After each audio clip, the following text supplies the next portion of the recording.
So I encourage you, if you have an opportunity to go to other events where your children are involved, and you can maybe volunteer. Not everybody can adopt an animal, but there are so many ways that you can help. Like my husband said, if you could dog walk at a local rescue, if you could volunteer an hour a week of your time. A lot of these dogs are stuck in cages. My organization is all foster care driven, so if you have room in your home for a foster opportunity, all expenses are always paid by me, but it helps them socialize the animal more so that when they're adopted, they're really ready to go into a home. And I ask that you always be very, very apprehensive of anybody that does same-day adoptions. Same-day adoptions are very dangerous because they really don't know the animal, and you want the proper animal going into your home. County shelters, high-kill shelters are different because they only have 3 days in our local county shelters. And then you know what happens to them? They euthanize them.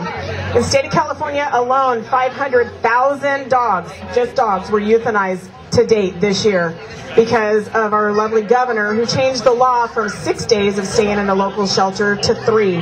So that means if a dog is brought into a county shelter on a Saturday night, they're closed on Sundays and Mondays, they kill them Tuesday mornings. They never have a chance. So I just ask that if when you adopt an animal, you be really prepared. You understand the breed. You understand that it's a lifetime commitment, and they do require work and lots of love and care. They are not a commodity to be thrown in a backyard or stuck in a crate.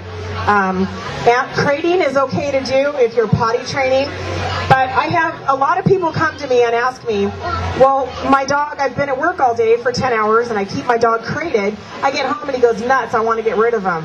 I don't know about you, but if I was in a crate for 10 hours, I'd be a little bit more than nuts. So if you're going to crate an animal, you need to know the proper techniques. Any issue with a dog, and even a cat, and many other animals, can be trained. You can really be trained. So I encourage you to get to know the breed. Please stop by and see all the rescues and support any way you can, even if it's time.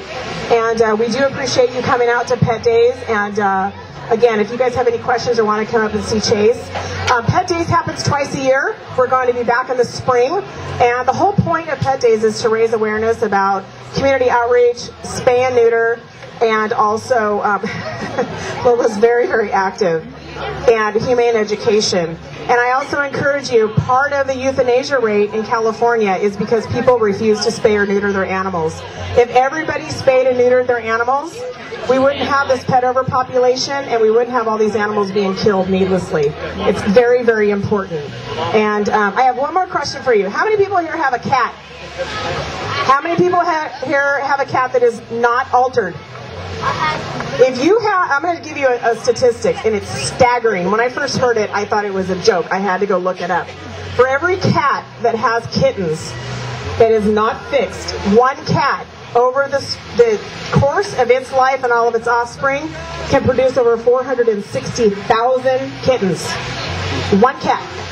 So if you know of somebody that refuses to spay or neuter, and you can get them to do it, you just stopped 460,000 kittens from being killed. So it's really, really important. Our pet overpopulation problem everywhere across the nation is horrific, and we need to stop it, and we need your help. So I encourage you to get involved in your local nonprofit charities, help the animals of your choice, and even giving them lots of love today is hugely helpful. So we appreciate your time, and feel free to come on up if you have any questions. Thank you.